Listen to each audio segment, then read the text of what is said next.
सभी को नमस्कार। मैं नीरज प्रस्तुत हूँ आप सभी के समक्ष हिंदी की एक नई कक्षा में। हिंदी हमारी पहचान, हमारा गर्व, ये सीरीज़ हमारे द्वारा चलाई जा रही है। सामान्य ज्ञान से संबंधित, सामान्य हिंदी से संबंधित। हिंदी जो कि एक राजभाषा के रूप में हमारे संविधान में वर्णित है। राष्ट्रभाषा हम इसे मानते हैं, लेकिन संविधान में अफसोस की बात यह है कि इसका वर्णन राजभाषा के रूप में ही है, ना कि राष्ट्रभाषा के रूप में। ठीक है, लेकिन फिर भी हिंदुस्तान में अगर भारत की बात करें तो एक बड़े वर्ग द्वारा एक बृहत रूप में हम बोल सकते हैं कि अधिकतर समुदायों द्वारा हिंदी बोली और समझी जाती है, तो इसको हम राष्ट्रभाषा के रूप में मान सकते हैं।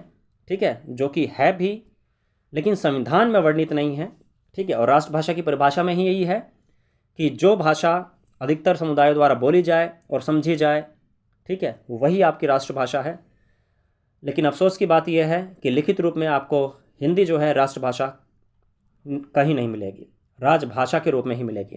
ठीक है, तो हमारा लक्ष्य भी ये है कि हिंदी को राष्ट्रभाषा के रूप में कहीं ना कहीं आज नहीं तो कल विकसित करने का प्रयास किया जाए।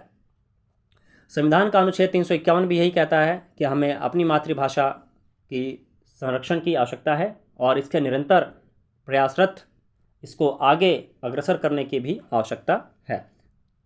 तो इससे पहले हमने चर्चा की थी विकारी शब्द की। विकारी शब्द में हमने चर्चा की थी संज्ञा की, और आज हम करने जा रहे हैं सर्वनाम और उसके भेद। आप किसी भी कॉम्पिटिटिव एग्जाम की तैयारी कर रहे हैं, प्रतियोगी परीक्षा की तैयारी कर रहे हैं, चाहे एसएससी का एग्ज़ाम हो, चाहे टीचिंग एग्ज़ाम हो, यदि वहाँ हिंदी पूछी जा रही है या सामान्य हिंदी पूछी जा रही है, और स्पेशली यदि आप हिंदी के छात्र हैं, हिंदी विषय से आप बढ़ना चाहते हैं, आगे करना चाहते हैं हिंदी के क्षेत्र में काम, तो व्याकरण की एक आधारभूत जानकारी आवश्यक होती है। तो उनके लिए तो ये एकदम रामबाण सीरीज़ होने वाली है। ठीक है, तो इन चीज़ों को आप ध्यान में रखिए और उसके हिसाब से आप अपनी तैयारी कीजिए। चलिए, समय को नष्ट ना करते हुए सीधा टू द पॉइंट चीज़ों पर हम बात करेंगे। सर्वनाम और उसके भेद। विकारी शब्द क्या होते हैं ऑलरेडी मैं बता चुका हूँ पिछली वीडियोस में जा करके आप देखिए। जनरल हिंदी के नाम से प्लेलिस्ट अवेलेबल है, वहाँ जाके आप विजिट कर सकते हैं। चलिए, तो विकारी शब्द, इसके अंतर्गत सर्वनाम और उसके भेद। चलिए, सर्वनाम में आगे बढ़ने से पहले सबसे पहले इसकी एक छोटी सी भूमिका है, उसको देख लेंगे। सर्वनाम देखिए, मूल रूप से आपके हिंदी में बात करें, ठीक है, हिंदी की बात हो रही है अभी, ठीक, हिंदी में बात करें तो मूल रूप से आपके 11 सर्वनाम हैं। ये भेद नहीं है, कंफ्यूज मत होइएगा। आप बोल रहे हैं 11 सर्वनाम हैं, 11 सर्वनाम, ठीक है, ये भेद नहीं है। ठीक है, हिंदी में 11 सर्वनामों का प्रयोग किया जाता है। कौन कौन से 11 सर्वनाम हैं वो मैं अभी बताऊंगा। ठीक है, चलिए सबसे पहले सर्वनाम जान लेते हैं क्या होता है सर्वनाम। ठीक है, चलिए, सर्वनाम का शाब्दिक अर्थ है सबका नाम। ठीक है, क्या है? सबका नाम। जैसे सर्व नाम, सर्व और नाम को आप तोड़ेंगे तो सर्व यानी सब, नाम यानी नाम, तो सबका नाम। व्याकरण में सर्वनाम ऐसे शब्दों को कहते हैं जिनका प्रयोग सब प्रकार के नामों अर्थात संज्ञाओं के लिए अथवा उनके स्थान पर हो सके। दूसरे शब्दों में, संज्ञा के स्थान पर प्रयुक्त होने वाले विकारी शब्द सर्वनाम कहलाते हैं। ठीक है, इसलिए पहले आपको संज्ञा के संप्रत्यय से परिचित कराया गया है। अगर आपने संज्ञा की वीडियो नहीं देखी है तो ज़रूर जाके प्लेलिस्ट में देखिए, अच्छे से वहाँ एक्सप्लेन किया गया है। उनके भेदों और उपभेदों को भी अच्छे से व्याख्यायित करने का प्रयास किया गया है। आगे देखेंगे, सर्वनामों का सबसे अधिक प्रयोग वाक्यों में एक ही संज्ञा को बार बार उसी रूप में आने से बचाने के लिए होता है। इनके प्रयोग से भाषा सुंदर, सुगठित और प्रभावशाली हो जाती है। ठीक है जी, तो सरल शब्दों में यही कहेंगे, तो संज्ञा के स्थान पर जिन शब्दों का प्रयोग करते हैं वो क्या है? सर्वनाम है। ठीक है जी, चलिए अब देखिए, जो मैंने 11 सर्वनामों की बात की है वो क्या है 11 सर्वनाम। हिंदी में बात करेंगे तो हिंदी में आपको 11 सर्वनाम मिलते हैं। कैसे? देखिए, मैं, तू, आप, यह, वह, सो, जो, कोई, कुछ, कौन, क्या, ये सब सर्वनाम है। क्या है? सर्वनाम है। ये कितने सर्वनाम हैं? 11 सर्वनाम। इसको आप गिन लीजिए, 11 ही निकलेंगे। 3 4 7 7 4 11। ठीक है, चलिए अब आते हैं हम अपने भेदों पर।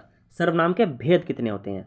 इसी के नीचे दिख रहा होगा आपको, प्रयोग के आधार पर सर्वनामों के 6 भेद होते हैं। कितने भेद? 6 भेद है।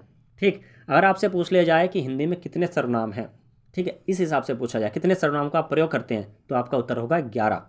कौन कौन से? मैं, तू, आप, यह, वह, सो, जो, कोई, कुछ, कौन, क्या। ऐसे ही आपको याद भी करना है। ठीक है, स्टार्टिंग में मैंने धीरे धीरे बोला है, पीछे आके आप देख सकते हैं यहाँ मैंने जल्दी बोला है। ठीक, अगर आपसे भेद पूछ लिया जाए या प्रकार पूछ लिया जाए कितने भेद हैं सर्वनामों के, तो आपका उत्तर होगा 6। कौन कौन से 6 भेद हैं देख लेते हैं। इसको थोड़ा सा बड़ा कर लेते हैं ताकि अच्छे से हम समझ सकें। जी हाँ, चलिए 6 भेद कौन कौन से हैं। सबसे पहले आपको देखना है पुरुषवाचक सर्वनाम। क्या है पुरुषवाचक सर्वनाम, क्या होता है, प्रकार क्या है, इसके भी प्रकार हैं क्या, उदाहरण क्या है, उन सब चीज़ों को हम आगे देखेंगे। उसके पश्चात है आपका निश्चयवाचक सर्वनाम, इसी प्रकार से अनिश्चयवाचक सर्वनाम, और इसी प्रकार से प्रश्नवाचक सर्वनाम। इसी प्रकार से 5वां है आपका संबंधवाचक सर्वनाम, और छठा है आपका निजवाचक सर्वनाम। आप सोचेंगे सर 6 प्रकार याद कैसे किए जाएं, यहीं पर ही याद करवाया जाएगा आपको। देखिए कैसे याद करेंगे। देखिए पुरुषवाचक सर्वनाम और प्रश्नवाचक सर्वनाम को एक साथ रखिए आप, पुरुष प्रश्न, याद हो जाएंगे 2 सर्वनाम एक साथ। कैसे याद रखना है, पुरुष प्रश्न, तो पुरुष क्या है, प्रश्न करेगा, पुरुष क्या करेगा, प्रश्न करेगा, तो पुरुषवाचक सर्वनाम और प्रश्नवाचक सर्वनाम दोनों याद हो गए। ठीक, अब याद कीजिए आप निश्चय और अनिश्चय, निश्चयवाचक सर्वनाम और अनिश्चयवाचक सर्वनाम। निश्चय में आपको क्या लगाना है, आगे सिर्फ आ लगाना है। ठीक है, 2 सर्वनाम आपको और याद हो गए, निश्चय और अनिश्चय दोनों याद हो गए। समझ में आ रहा है? जी हाँ, निश्चय और अनिश्चय कितने हो गए टोटल, 4 सर्वनाम मैंने करा दिया आपको, पुरुष प्रश्न निश्चय अनिश्चय। ठीक है, सब याद करा देंगे ट्रिक के माध्यम से, यहाँ टेंशन मत लीजिए। ठीक है, लेकिन चीज़ों को आप समझने का प्रयास कीजिए बजाय कि रटने का। ठीक है, ये ट्रिक तो मैं इसलिए बता रहा हूँ ताकि एग्जाम के पॉइंट ऑफ व्यू से आपको इसका लाभ मिल सके और एग्जाम में आप रिटेन रख पाएँ और अपना बेटर आउटपुट दे पाएँ। ठीक है, आगे देखिए 2 रह गए हमारे, इसको कैसे याद रखेंगे, इसको याद रखेंगे संबंध से।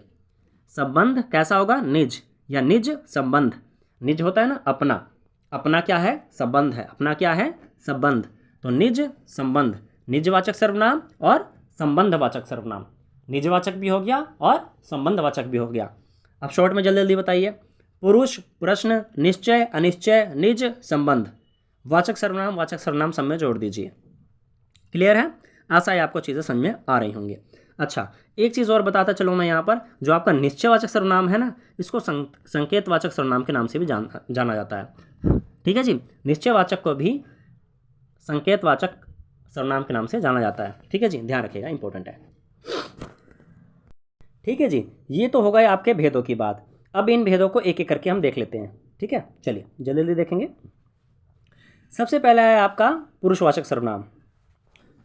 ठीक है जी, पुरुषवाचक सर्वनाम, इसमें क्या है, क्या होता है पुरुषवाचक सर्वनाम, देखते हैं।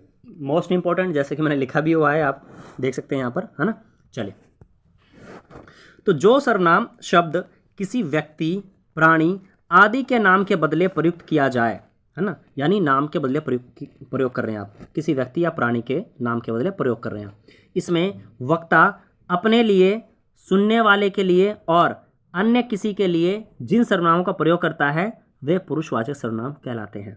अब यहीं पे देखिए 3 प्रकार आ गए पुरुषवाचक सर्वनाम के, अपने लिए, सुनने वाले के लिए और अन्य किसी के लिए, जो कि दूर खड़ा है, ना तो अपने लिए प्रयोग कर रहा है, ना ही उसके सामने खड़ा है, वो अन्य दूर खड़ा है। ठीक है, इस हिसाब से आप याद रखिए। ठीक है, जब अपने लिए करे तो वो उत्तम पुरुष है, जब अपने नाम के स्थान पर किसी और शब्द का प्रयोग करे तो वो उत्तम पुरुष है। ठीक है, शॉर्ट में बता रहा हूँ मैं आपको, अभी डिटेल में भी बताऊँगा। जब सुनने वाले के लिए करे, है ना, श्रोता के लिए, यानी जो आपके समक्ष है, सामने है, जब सुनने वाले के लिए कोई शब्द प्रयोग करे तो वो मध्यम पुरुष है। ठीक है, और किसी अन्य के लिए करे, जो कि ना अपने लिए कर रहा है ना ही सुनने वाले के लिए कर रहा है जो उसके सामने है, किसी अन्य के लिए कर रहा है जो वहाँ मौजूद नहीं है, ऐसा आप कह सकते हैं, तो वो अन्य पुरुष होगा। ठीक है, ये हो गई चीज़ें शॉर्ट में।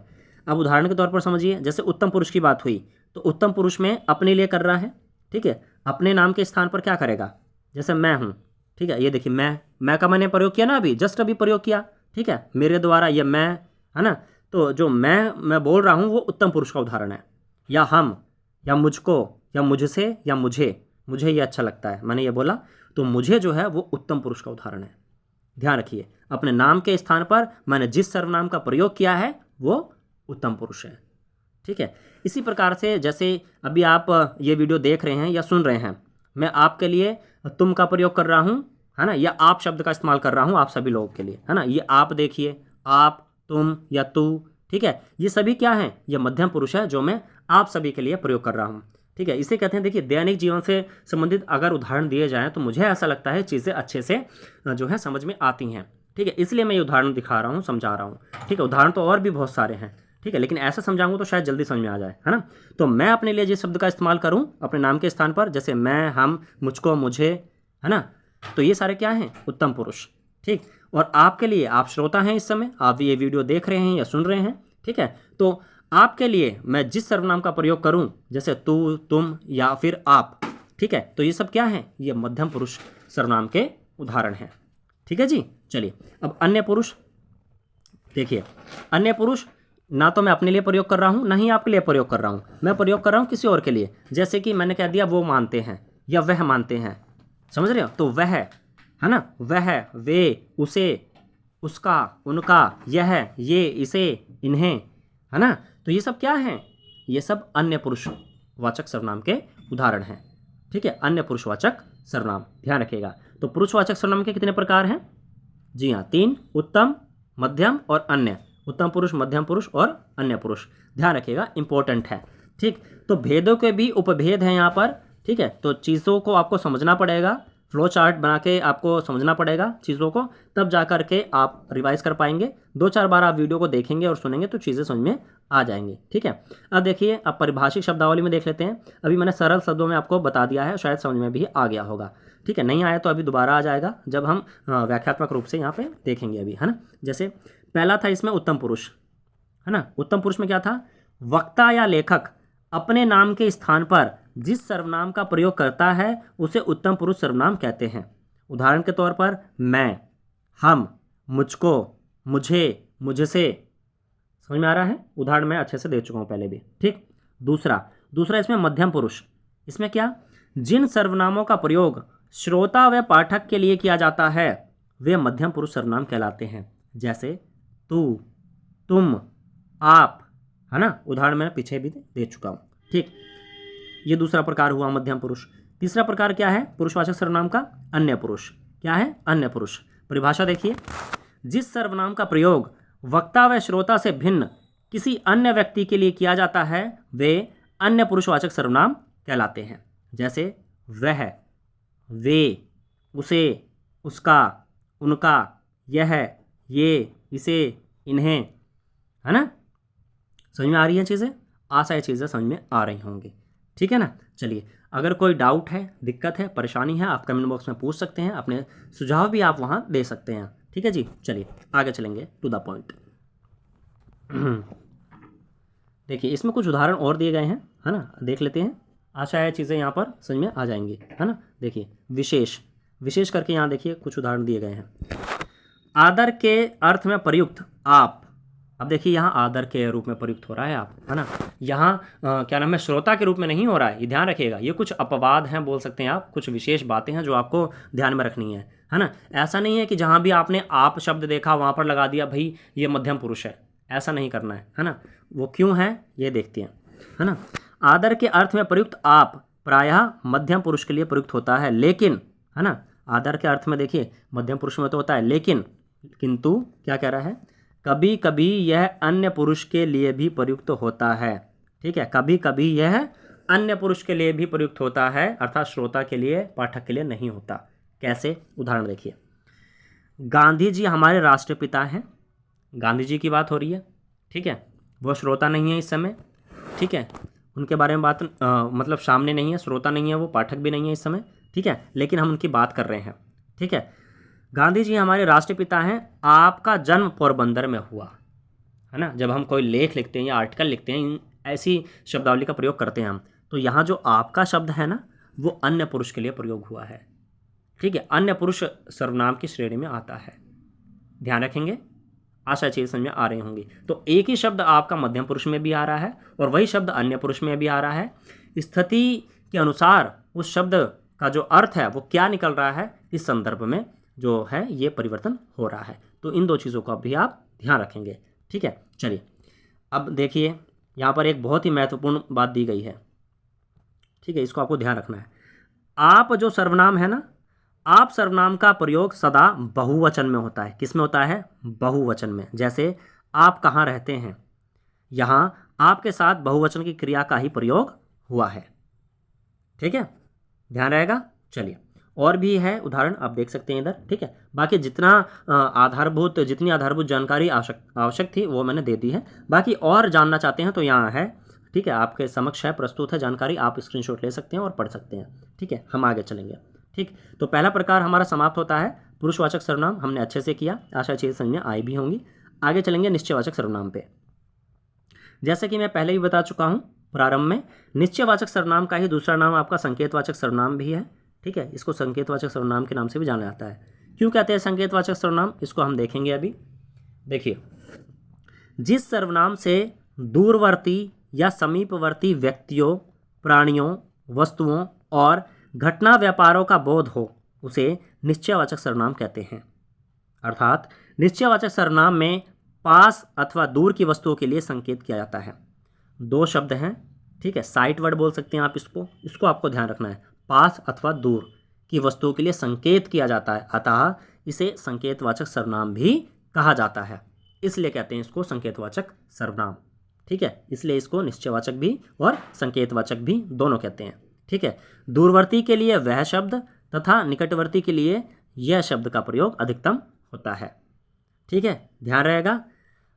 ठीक है, तो वस्तु के संदर्भ में होता है कि कोई चीज़ पास है या दूर है, निश्चयवाचक सर्वनाम के अंतर्गत। ठीक है, तो ये चीज़ थी। ठीक, अब देख लेते हैं उदाहरणों के बारे में, है ना। उदाहरण के माध्यम से समझ के तो अच्छे से समझ में आएगा हमें। ठीक है, चलिए, दूरवर्ती के लिए जैसे कि मैंने बताया वह शब्द का प्रयोग होगा। देखिए उदाहरण देखिए, सामने जो बड़ा सा मकान दिखाई दे रहा है वह मेरा है। सामने जो बड़ा सा मकान दिखाई दे रहा है, मैं संकेत कर रहा हूँ ना। ठीक है, और बोल रहा हूँ, है ना, सामने जो बड़ा सा मकान दिखाई दे रहा है वह मेरा है। ठीक है, संकेत कर रहा हूँ और दूरवर्ती के लिए कर रहा हूँ कि वो दूर है ना, इसलिए मैं कह रहा हूँ कि वह मेरा है। ठीक है, पास होता तो बोलता यह मेरा है। ठीक है, ध्यान रखिए। ठीक है, तो ये दूरवर्ती के लिए है, तो ये निश्चयवाचक सर्वनाम है। ठीक है, अब देखिए समीपवर्ती के लिए कैसे प्रयोग हो रहा है। इस पुस्तक को देखो, यह कितनी उपयोगी है। ठीक है, अब मेरे पास कोई पुस्तक है, मैंने खोली, अपने मित्र को दिखाई, यह पुस्तक को देखो, या इस पुस्तक को देखो, है ना, यह कितनी उपयोगी है। ठीक है, यह मैंने प्रयोग किया। ठीक है, यह प्रयोग कर रहा हूँ ना मैं यहाँ, तो यह निश्चयवाचक सर्वनाम है यहाँ पर। ठीक है, और समीपवर्ती वस्तु के लिए कर रहा हूँ मैं। ठीक है, ध्यान रखिएगा। अच्छा, नोट करके एक बहुत ही महत्वपूर्ण बात भी दी गई है ना, जो मैं बोलने ही वाला था वो मैंने क्लिक किया कि नीचे भी दिया हुआ, तो मैं यहीं से बता दूँ ना। देखिए, नोट करके अति महत्वपूर्ण बात दी गई है, ये आप ध्यान रखिएगा। यह और वह, इन दोनों सर्वनामों का प्रयोग अन्य पुरुषवाचक सर्वनाम और निश्चयवाचक सर्वनाम दोनों ही रूपों में होता है ना। अब जब मैं पुरुषवाचक सर्वनाम करा के आया हूँ, सबसे पहला सर्वनाम, उसमें हमने क्या पढ़ा, उत्तम पुरुष, है ना, मध्यम पुरुष, उसके बाद तीसरा क्या पढ़ा, अन्य पुरुष। अन्य पुरुष में हमने पढ़ा था यह और वह, है ना। तो यह और वह का प्रयोग अन्य पुरुष में भी होता है और यह और वह का प्रयोग निश्चयवाचक सर्वनाम में भी होता है। तो ध्यान रखिएगा, अन्य पुरुष और निश्चयवाचक सर्वनाम को आप कैसे पहचानेंगे, है ना, वो संदर्भ में पहचानेंगे कि वहाँ अर्थ क्या निकल रहा है।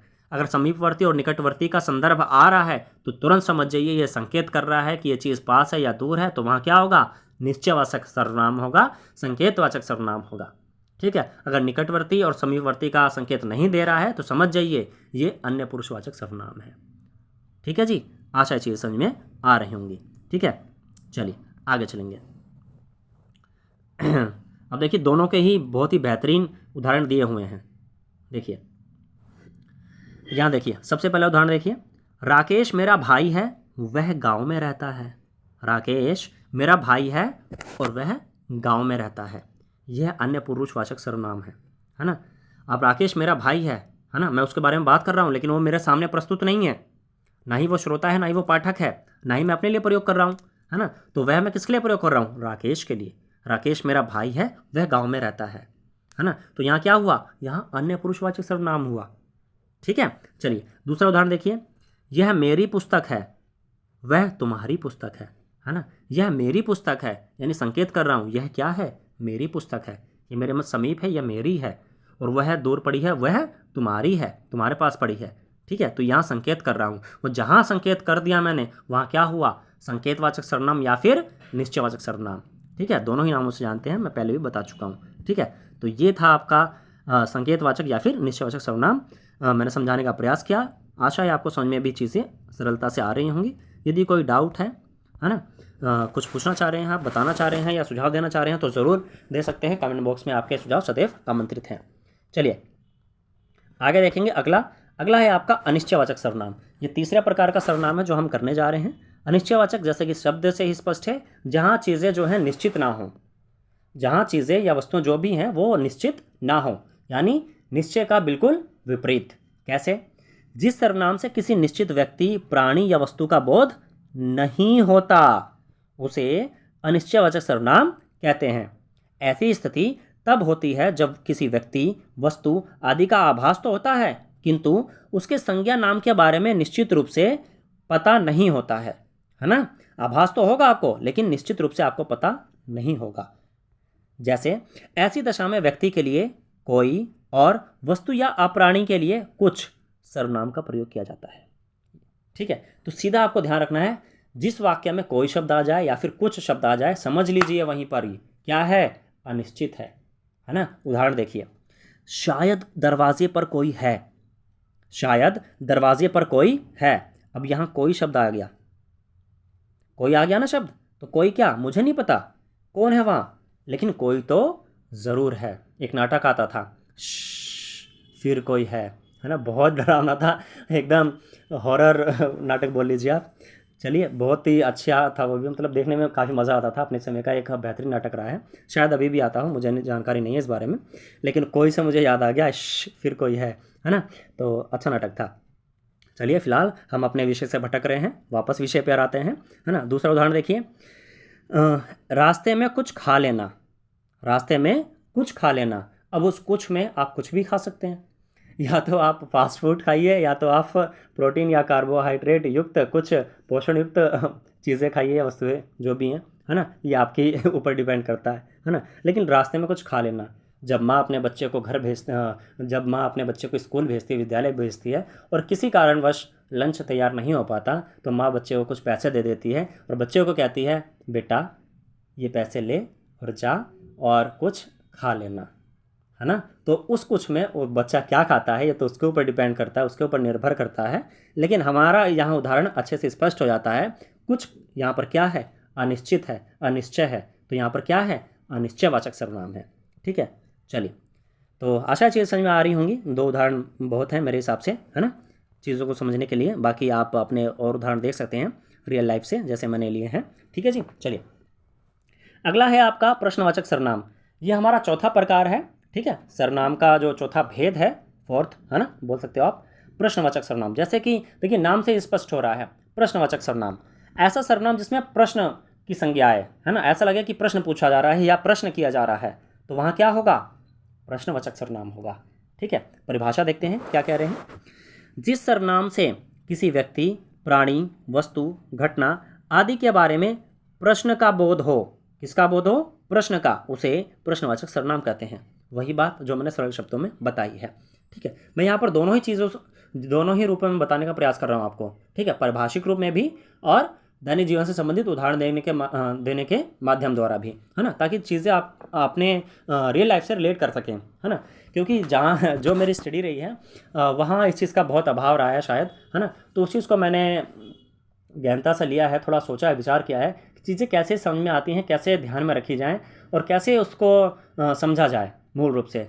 तो वहाँ जो सोच है, जो विचार है, वो ये बना कि जब तक आप अपने दैनिक जीवन से उन चीज़ों को संबंध स्थापित नहीं करेंगे तब तक वो चीज़ें स्थायी रूप से आपके ज्ञान में नहीं आएंगी।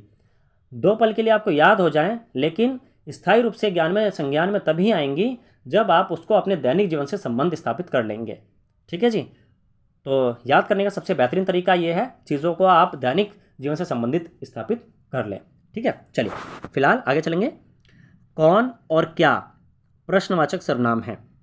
प्राणीवाचक संज्ञाओं के बारे में प्रश्न करने के लिए कौन का प्रयोग होता है, तथा अप्राणीवाचक संज्ञाओं के बारे में प्रश्न करने के लिए क्या का प्रयोग होता है। अच्छा, ये भी ध्यान में रखना है आपको। ठीक है, प्राणीवाचक अर्थात आप राम, श्याम, है ना, या किसी नाम का कोई व्यक्ति है, ये प्राणी है ना, प्राणी है, ठीक, उसके लिए आप प्रश्न कर रहे हैं तो कौन लगाएंगे आप। ठीक है, लेकिन अप्राणी के लिए लगाएंगे, है ना, अगर आप प्रश्नवाचक सर्वनाम तो क्या लगाएंगे। ठीक है, तो ये भी ध्यान में रखना आपको, ठीक है। चलिए, जैसे उदाहरण के लिए देखिए, पहला उदाहरण दिया इन्होंने, दीवार के ऊपर कौन बैठा है। यहाँ आप देखेंगे प्राणीवाचक है, ठीक है। प्राणीवाचक प्राणीवाचक के लिए लगा हुआ है कौन, सर्वनाम, ठीक है। तो कुल मिलाकर ये क्या है, प्रश्नवाचक सर्वनाम, ठीक है। ध्यान रखिएगा। मोहन को किसने मारा, ठीक है, किसने आ गया, प्रश्न बन गया। मित्र तुम्हें क्या चाहिए, है ना। दूध में क्या पड़ा है, लेकिन कुछ तो पड़ा है ना। अब मक्खी पड़ी है या मच्छर पड़ा है पता नहीं, लेकिन कुछ तो पड़ा है दूध में। अब मैं दूध नहीं पीऊँगा, ठीक है। तो प्रश्न, जहाँ पर आपको प्रश्न की अनुभूति हो जाए, भाई प्रश्न किया जा रहा है, तो वहाँ समझ जाइए सिंपल सा है ये, है ना, सामान्य है कि वहाँ पर आपका क्या हो जाएगा, प्रश्नवाचक सर्वनाम हो जाएगा, ठीक है। चलिए चलिए, अच्छा, यहाँ पर नोट करके ना एक महत्वपूर्ण बात दी गई है, ध्यान रखिएगा। यद्यपि कौन सर्वनाम का प्रयोग प्राणियों के लिए होता है, किंतु कौन के साथ यदि सा, से या सी का प्रयोग करके इसका प्रयोग प्राणियों व अप्राणियों दोनों के लिए ही हो जाता है। उदाहरण के लिए, इन पुस्तकों में आपकी पुस्तक कौन सी है ना। कौन के साथ सी लगा दिया या से लगा दिया, तो उसका प्रयोग जो है प्राणी के लिए भी हो जाएगा और अप्राणी के लिए। यहाँ पर देखिए, इन पुस्तकों में आपकी पुस्तक कौन सी है, यहाँ अप्राणी के लिए हो रहा है ना। पुस्तक प्राणी नहीं है, अप्राणी है, तो उसके लिए किसका प्रयोग हो रहा है, कौन सी, है ना। तो ये भी क्या है, प्रश्नवाचक ही तो है, लिखिए, ठीक है। और नीचे देखिए, मंच पर बैठे व्यक्तियों में आपके पिताजी कौन से हैं, है ना। मंच पर बहुत सारे व्यक्ति बैठे हैं, लेकिन आपके पिताजी कौन से हैं। यहाँ देखिए कौन से शब्द का प्रयोग किया है, लेकिन किसके लिए किया है, प्राणीवाचक के लिए। पिताजी प्राणी है, प्राणी के अंतर्गत आएंगे, ठीक है। तो कुल मिलाकर ये था आपका प्रश्नवाचक सर्वनाम, ठीक है। तो आशा चीज़ें समझ में आ रही होंगी। चलिए, अगला है आपका संबंधवाचक सर्वनाम। संबंधवाचक सर्वनाम देख लेते हैं सरल शब्दों में।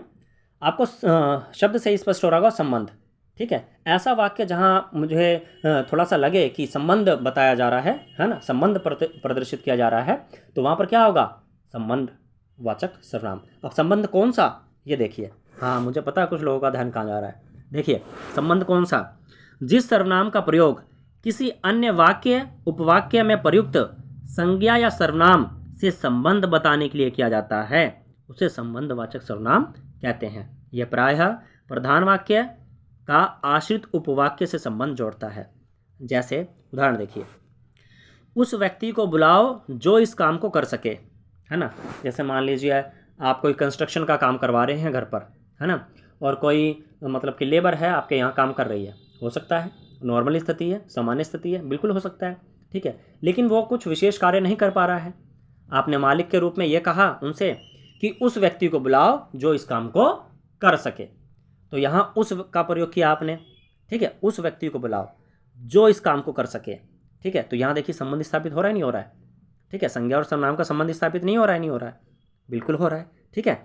तो एक दूसरे से जोड़ने का जो काम करें, है ना, एक दूसरे से जोड़ना काम करें, जोड़ने का काम करें, उस व्यक्ति को बुलाओ जो इस काम को कर सके, है ना, संबंध स्थापित हो रहा है, ठीक। दूसरा देखिए, आगे देखिए, उसे क्या पता जिसे कभी कोई कष्ट ना हुआ हो, ठीक है। उसे, जिसे, है ना, इस प्रकार के उस, है ना, या जो, इस प्रकार के शब्दों से दो वाक्य आपस में जुड़े रहेंगे, ऐसा आप कह सकते हैं, ठीक है। उसे क्या पता जिसे कभी कोई कष्ट ना हुआ हो, यहाँ भी देखिए संबंध आ रहा है ना। उसे, किसे भाई, जिसे कभी कोई कष्ट ना हुआ हो, है ना। यहाँ देखिए नीचे नोट करके एक बात लिखी हुई है, जो के साथ सो वह का नित्य संबंध रहता है। जो शब्द के साथ या तो सो आएगा या तो वह आएगा, ठीक है। यहाँ पे देखिए जो है, ठीक है, ठीक। तो जो के साथ हमेशा शब्द क्या आएगा, सो आएगा या तो वह आएगा। उदाहरण दिया हुआ है, देख लेते हैं एक बार, जस्ट 1 सेकेंड। यहाँ देखिए नोट करके एक महत्वपूर्ण बात और दी गई है, सो अथवा वह निश्चयवाचक सर्वनाम है, जो कि हम पीछे पढ़ के आए हैं, बिल्कुल सही। परंतु संबंधवाचक सर्वनाम के साथ आने पर इन्हें नित्य संबंधी सर्वनाम कहते हैं, जहाँ शब्द ये दोनों एक साथ आ जाएं, है ना। आगे देखिए जस्ट 1 सेकेंड, ओके। जिस वाक्य में संबंधवाचक सर्वनाम आता है उसका संबंध एक दूसरे वाक्य से रहता है जिसमें नित्य संबंधी सर्वनाम आता है। जैसे अब यहाँ से चीज़ें आपको और स्पष्ट हो जाएंगी, है ना, अभी तक नहीं हुई होंगी तो और भी स्पष्ट हो जाएंगी। आप उदाहरण पढ़ेंगे ना 2-4, ये देखिए, जो करेगा सो भरेगा, यहाँ पर देखिए जो के साथ सो आया, जो करेगा सो भरेगा, संबंधवाचक सर्वनाम। जैसा करोगे वैसा भरोगे, जैसा वैसा, संबंधवाचक सर्वनाम। तैते पाँव पसारिए जैती लंबी सैर, तैते जैती, ठीक है, संबंधवाचक सर्वनाम। जैसी करनी वैसी भरनी, जैसी वैसी, संबंधवाचक। जिसको कुछ नहीं चाहिए उसको सब कुछ प्राप्त है, जिसको उसको, ठीक है। तो संबंध स्थापित होगा, इस प्रकार से वहाँ संबंधवाचक सर्वनाम होगा, ठीक है। नीचे देखिए, जो सो वह जो, जिसे उसे वही, जिसको उसको, जिसे उसे, जिसकी उसकी, तैते जेती, जैसी वैसी, है ना, जिसने उसने आदि संबंधवाचक सर्वनाम का प्रयोग युग्म होता है। तो आपको ये चीज़ याद रखनी है आपको, ठीक है जी, आपका काम हो जाएगा। नेक्स्ट आगे देखेंगे अगला सर्वनाम। Just 1 second. ओके, ये आपका आखिरी सर्वनाम होने वाला है, ठीक है। छठा सर्वनाम निजवाचक सर्वनाम। ये कुछ कुछ आपको पुरुषवाचक सर्वनाम की याद दिलाएगा, पुरुषवाचक सर्वनाम में भी निजवाचक सर्वनाम की, ठीक है। तो ध्यान रखिएगा, इसके बारे में कुछ तथ्य हैं, ठीक है, मैं बताऊंगा अभी थोड़ी देर में ही, है ना, इसी में ही, हाँ, आ जाएगा इसी में। निजवाचक सर्वनाम, ठीक, वक्ता या लेखक स्वयं अपने लिए जिस सर्वनाम का प्रयोग करता है उसे निजवाचक सर्वनाम कहते हैं, है ना। अब आप कहेंगे सर ये आप ऑलरेडी पुरुषवाचक सर्वनाम में उत्तम पुरुष में बता आए हैं, ठीक है, तो ये निजवाचक सर्वनाम अलग से क्यों है, आगे देखिए क्यों है। कुछ विद्वान इसे पुरुषवाचक सर्वनाम का ही एक भेद मानते हैं, ठीक है, बता दिया मैंने, वही चीज़ मैंने बताई, है ना। तो कुछ विद्वान पुरुषवाचक सर्वनाम का ही इसे एक भेद मानते हैं, है ना, निजवाचक को ही। निजवाचक सर्वनाम आप है, लेकिन पुरुषवाचक के अन्य पुरुष वाले आप में इसका प्रयोग बिल्कुल अलग है।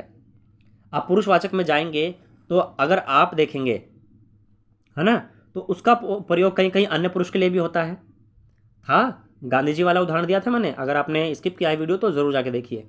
आप शब्द मध्यम पुरुष के लिए भी प्रयोग हुआ है और आप शब्द अन्य पुरुष के लिए भी प्रयोग हुआ है, ठीक है, याद आ रहा है, ठीक है। अगर नहीं ध्यान है तो पीछे वीडियो जाके देखिए, वहाँ चीज़ें आपको स्पष्ट हो जाएंगी, है ना। इसका प्रयोग, अब देखिए दोबारा ये लाइन पढ़ूंगा, निजवाचक सर्वनाम आप है, लेकिन पुरुषवाचक के अन्य पुरुष वाले आप से इसका प्रयोग बिल्कुल अलग है। इसका प्रयोग वक्ता के कर्ता, चाहे वह कोई भी हो, के स्वयं के लिए होता है।